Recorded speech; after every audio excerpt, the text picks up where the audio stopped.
Hi, and welcome to Tennis Volley Talk with Brian Danielson, episode 49. Uh, Almost been doing it, which I've really enjoyed doing for you all out there. One thing I just wanted to cover this week is actually this coming up onto the Australian Open. A lot of the players are playing a lot of exhibition matches that aren't really actually uh, counting on any of the points or any Grand Slam points or anything like that. So it's kind of mostly fun and a relaxed atmosphere that they're all playing. And also with that, this last weekend, they just finished the World Tennis League, which had some of the, it had actually 16 uh, top tennis players in the world.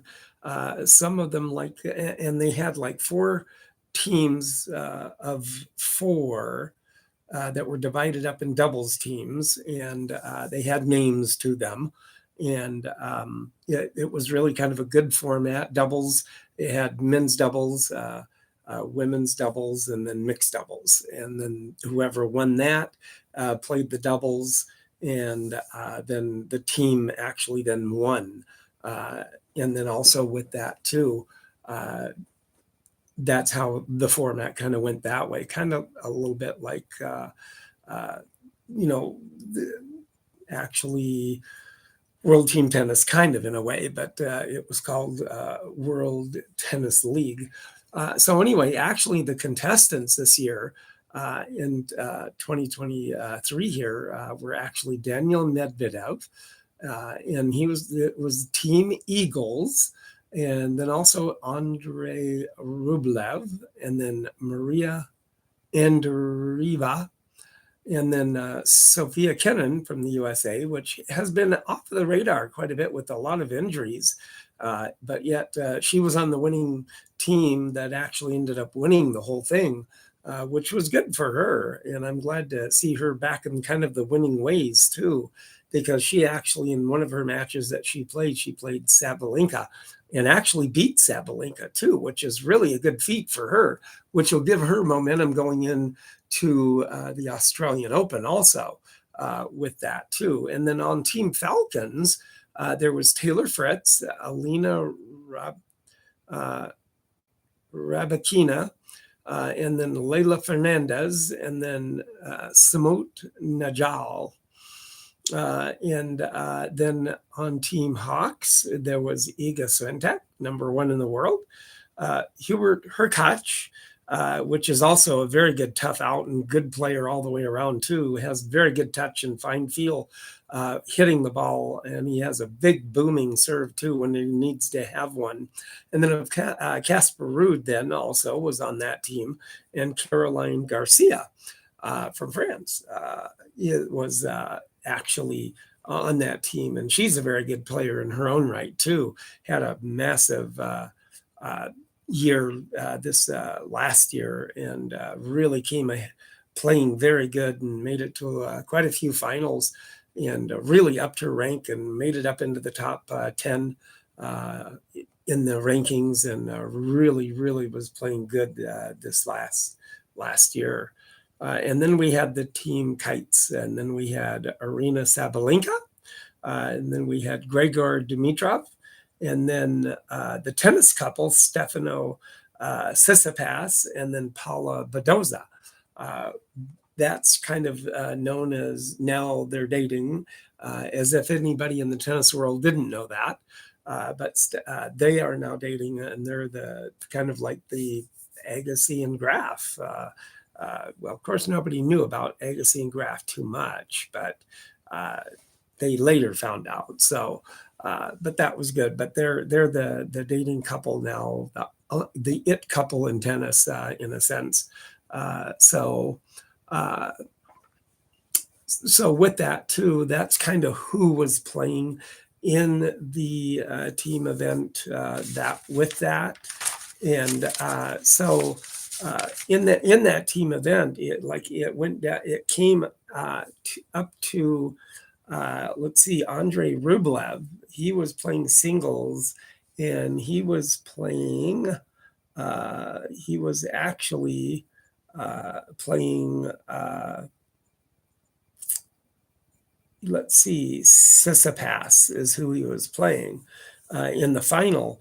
And it came down to actually the final set of who would win the World Tennis League doubles.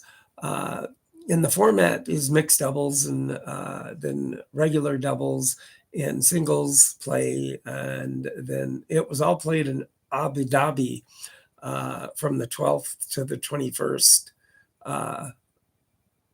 of December. And then the Titans had been played. No, with that, it's a very, like I said, a very relaxed atmosphere in playing the tennis with that too. Also, like I said, congratulations to Sophia Kenin of the United States, and then Maria Andreeva. She's played very good on the team too. She kind of held her own with everybody. And then, of course, Andrei Rublev and Danill Medvedev, always a very tough out with both of them playing, and both have a different type of style of playing.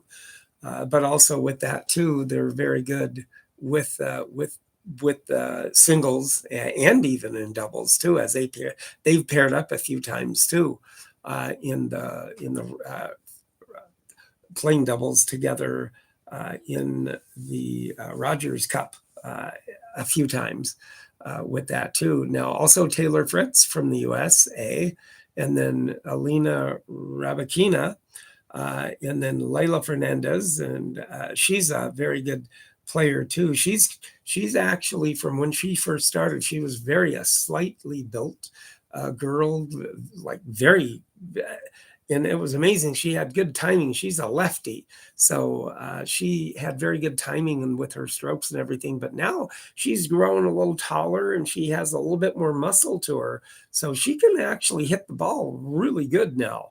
And then we had Simot Nagal, and he's kind of an up-and-comer in the tennis world too, a younger person with that team. That was the Falcons team. Now on the Hawks team, you had Iga Swiatek, and then Hubert Hurkacz, and then Casper Ruud and Caroline Garcia.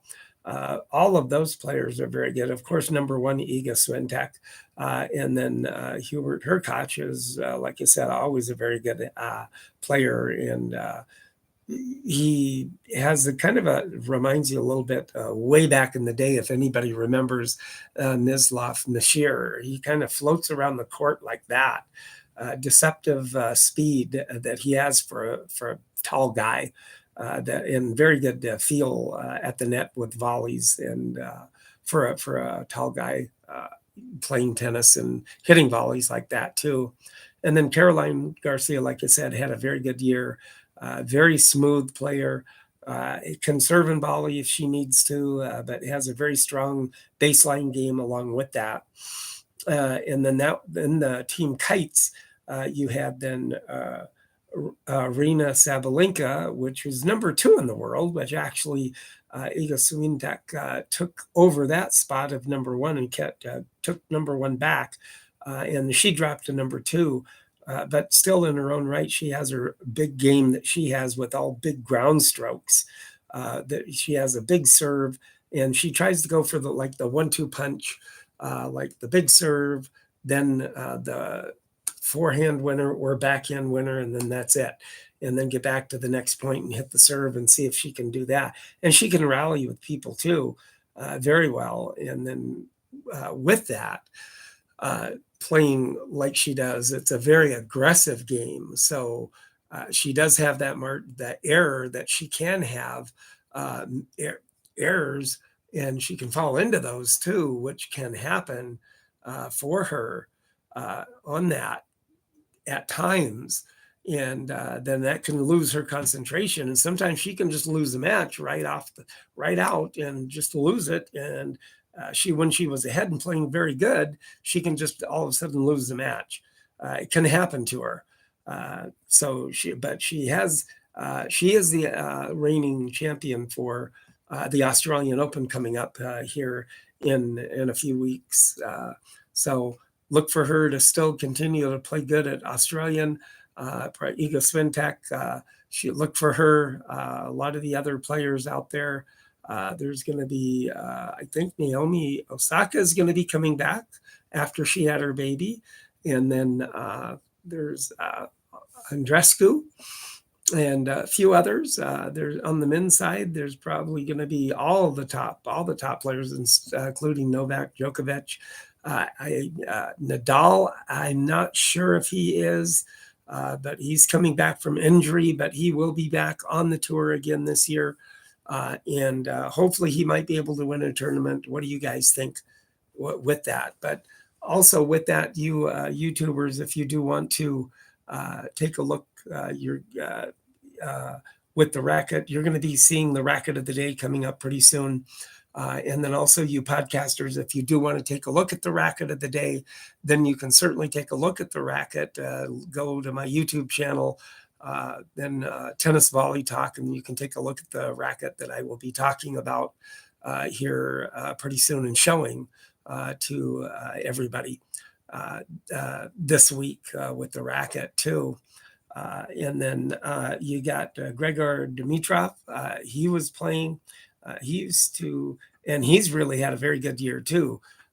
He's been on a very good tear, and I like his one. He has a one-handed backhand, and which is a very good stroke that I would like to have too. Get my backhand back to working like that used to, and then even my forehand. Just wish I had that lately, or even a serve. So somebody help! I need some help. So whoever wants to try to help me out, let me know some tips on that. And then, of course, Stefanos Tsitsipas, always a good player in his own right, a very good baseline player, can serve and volley too. Very strong on the hard court. Little shaky on the grass court. He did better this year at Wimbledon. And then, of course, Paula Badoza. And she's a very good player in her own right too. Very strong player too, and stuff with that. And then you YouTubers, like I said, if you're going to be looking at the racket of the day coming up, please subscribe and like and comment on the channel if you like what I'm doing, and also with the phone interviews that I have too. Please do, make a comment on that, what you like me to see or do a little bit more with that. And then you podcasters, you're going to be hearing about the racket of the day. And if you do want to see the racket, then you can certainly go to the YouTube channel, Tennis Volley Talk, with that.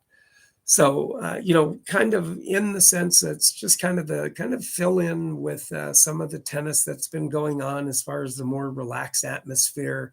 There's going to be another one going on just prior to another team kind of competition with some of the top players out there.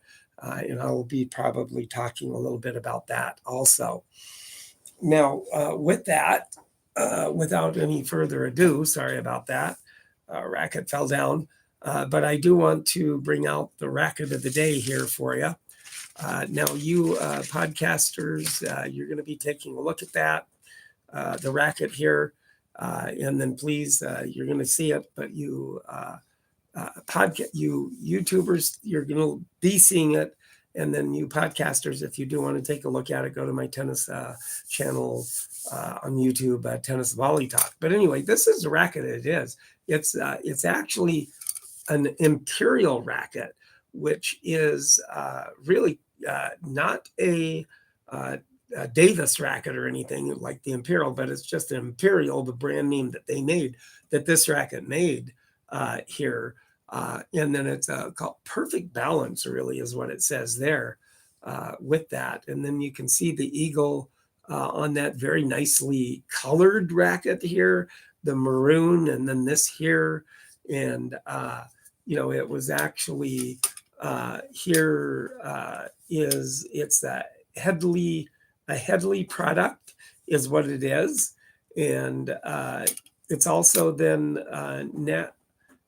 it's a material and workmanship of this frame is the frame here itself is guaranteed for 30 days is what it's guaranteed for. But it's also it's a Pacific racket distribution company out of Los Angeles, California. I really couldn't find too much about it, but it probably looks like it had been making the racket then for in the early, I would say probably early 40s, probably late 30s into the early 40s, kind of right into the 50s, in that area is when this racket was made and done and then distributed. And it was also distributed or given to an H.L. Crowless tennis and squash shop at 67 Northeast Auburn Street in Cambridge, Massachusetts. So it, so, with that too, that shop, however, I did look that up, that shop's still in existence. So I may just have to call them up and see if anybody knows a little bit of the history of that. And I might get back to you on that with that history of that shop later on. But this is the racket here. It's a very nice colors on the racket. I like the maroon and the cream color on it, and the detail of it there with the squash shop, and with that very nice detail on it. A heavy racket, very sturdy racket all the way around.